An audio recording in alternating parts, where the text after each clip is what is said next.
तो चलिए गाइस देखते हैं आज का ये जो लास्ट ट्रेडिंग सेशन हमारा था, ये 19 तारीख को था।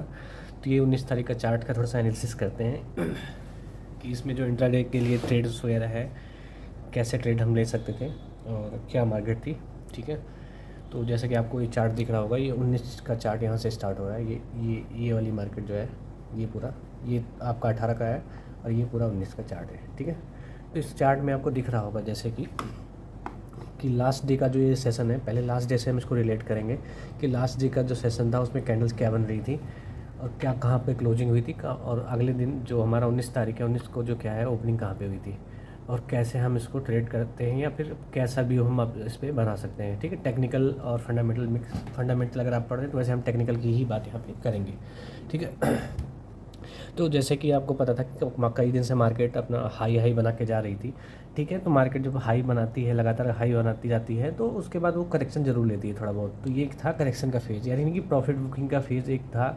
ठीक है, तो ये प्रॉफिट बुकिंग के फेज़ में एज ए प्रॉफिट बुकिंग भी हम इसको देख सकते हैं और जो कुछ फंडामेंटल्स की बिग न्यूज़ होती हैं वो भी आउट हो जाती हैं, तो उसकी वजह से भी इसका मार्केट पे इम्पैक्ट दिखता है। ठीक है, तो लास्ट डे की हम क्लोजिंग देखते हैं। तो लास्ट डे की जो हम देख रहे हैं यहाँ पे आके ये कैंडल बन रही है। ठीक है, लास्ट डे की क्लोजिंग ये हो रही है इस कैंडल पे। ठीक है, अगले दिन जब मार्केट खुल रही है हमारी, तो मार्केट कहाँ पे खुल रही है, ये इसके आसपास खुल रही है। ठीक है, मैं दूसरा पेन ले लेता हूँ थोड़ा सा।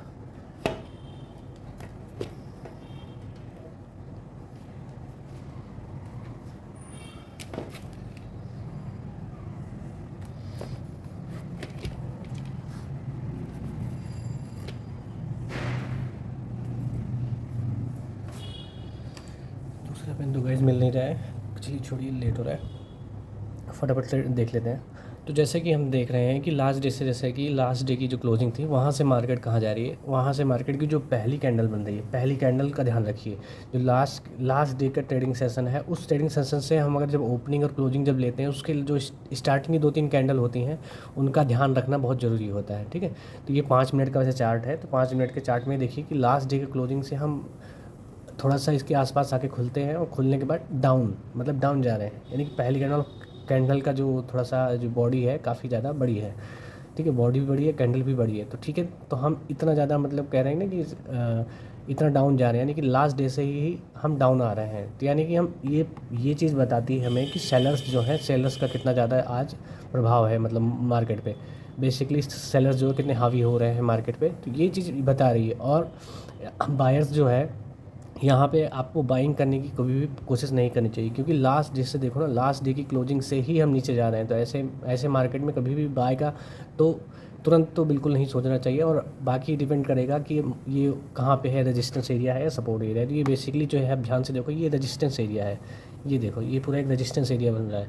रेजिस्टेंस एरिया बन रहा है, एक तो रेजिस्टेंस था और लास्ट डे की क्लोजिंग से नीचे की तरफ कैंडल क्लोज हो रही है। ठीक है, और पहली कैंडल हुई, उसके बाद सेकेंड कैंडल भी उस इसका लो ब्रेक कर रही है। देखो ना, इस कैंडल का और इस कैंडल का देखो, विक जो है इसका ये ब्रेक कर रही है, लेकिन क्लोज इसके अंदर ही हो रही है।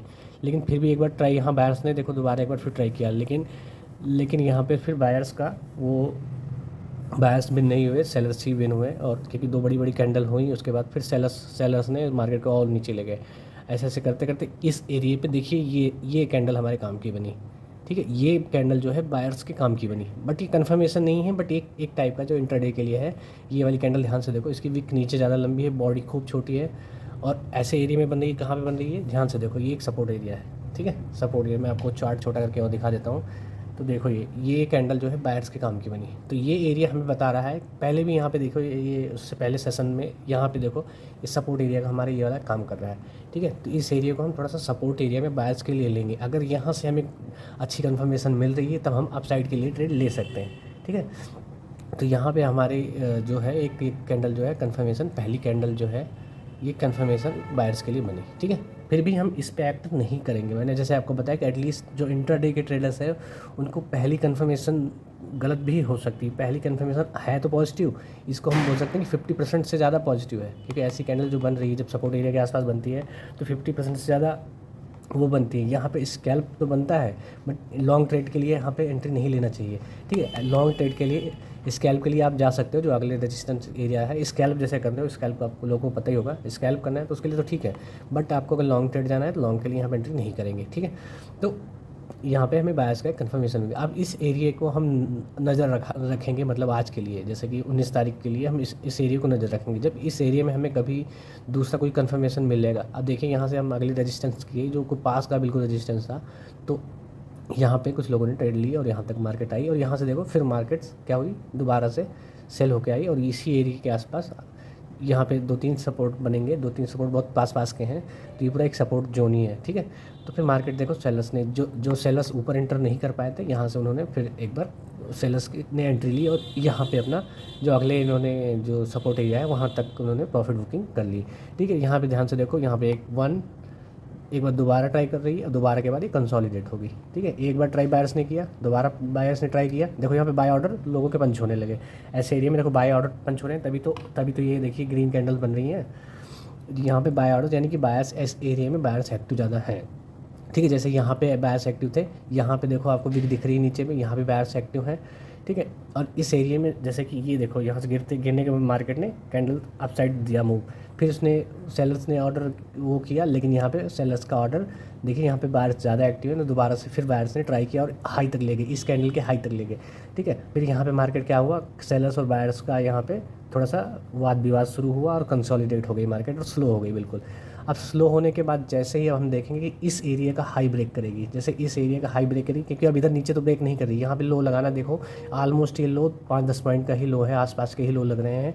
और इस एरिया में देखिए जैसे ही हमें बायर्स के लिए क्या है कि कन्फर्मेशन होनी चाहिए, इस एरिया का जो ये कैंडल बनी हुई है इनका जैसे ही हाई ब्रेक करेगी, जैसे कि यहाँ पे हाई ब्रेक हो रहा है, इस वाली कैंडल पे हाई ब्रेक हो रहा है, यहाँ पे जैसे इसका हाई ब्रेक होगा तो अप साइड की ट्रेड, और अगले रेजिस्टेंस तक जो भी नियर बाई का रेजिस्टेंस होगा सबसे पहले उसका, उसके बाद जो दूसरा रेजिस्टेंस होगा वहाँ तक हम ट्रेड ले जाने की कोशिश करेंगे। और स्टॉप लॉस बेसिकली हमारा इस एरिया पे आना चाहिए, इस एरिया के नीचे लगना चाहिए स्टॉप लॉस, ठीक है। इस एरिया के नीचे ले सकते हैं, ठीक है।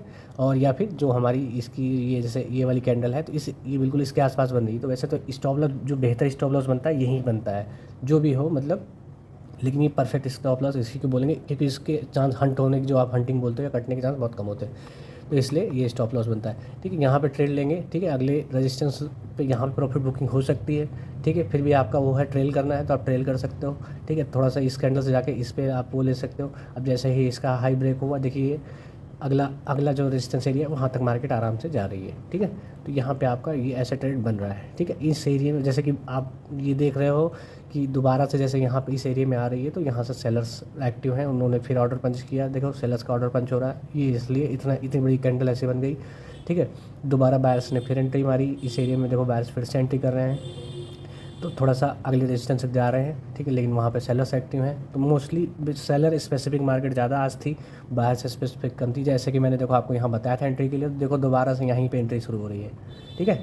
ये एक्सपीरियंस ट्रेडर जो होते हैं उनको ये चीज़ पता होती है, जो मतलब इंटरडे आप भी एक्सपीरियंस जैसे आप भी काफ़ी टाइम बिताओ तो ये चीज़ आपको भी दिखने लगेगी चार्ट पे। देखो ये यहाँ पे देखो जैसे मैंने बताया था कि इस एरिया का जैसे हाई ब्रेक है, तो इस एरिया में जैसे मार्केट आई बायर्स ने फिर ऑर्डर किया और देखो यहाँ तक ले गए, देख रहे हो। और जैसा कि मैंने बताया ये रेजिस्टेंस एरिया था, तो यहाँ से रेजिस्टेंस के जो इस सपोर्ट के पास ले गया है, मतलब सपोर्ट पे ले, उसके बाद जो अगला सपोर्ट बन रहा था नियर बाई का, तो उन्होंने वहाँ तक का ऑर्डर का क्या किया, ऑर्डर बुक किया, मतलब प्रॉफिट बुक करने लगे, यानी कि सेलर्स ने यहाँ पे सेलर्स भी हटने लगे और बायर्स इन करने लगे, तो इसलिए मार्केट ने यहाँ से फिर एक बार रिवर्स दिखाया।